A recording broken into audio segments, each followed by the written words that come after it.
Advanced English Vocabulary. Brought to you by Idioms Online. Rescind. Rescind. Recently, the Trump administration rescinded its rule that international students would have to leave the country if their universities did not have in-person classes during the upcoming semester. Facing opposition from hundreds of universities and after 8 federal lawsuits, the provision was rescinded. To rescind something, such as a provision or rule, means to take it away, to cancel, to revoke, to annul, to take back. In the case of acts of law, to rescind means to repeal or to make void, as by a higher authority.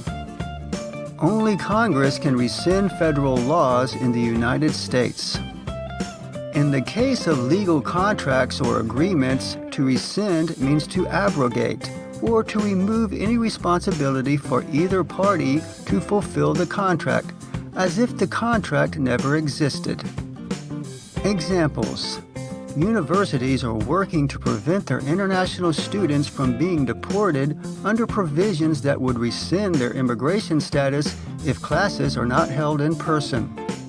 Prohibition in the United States was rescinded under the 21st Amendment on December 5, 1933. New DNA evidence made it clear that Harris was innocent of any crime. The presiding judge rescinded his conviction. This contract was a mistake for both of us. It's best if we rescind it now.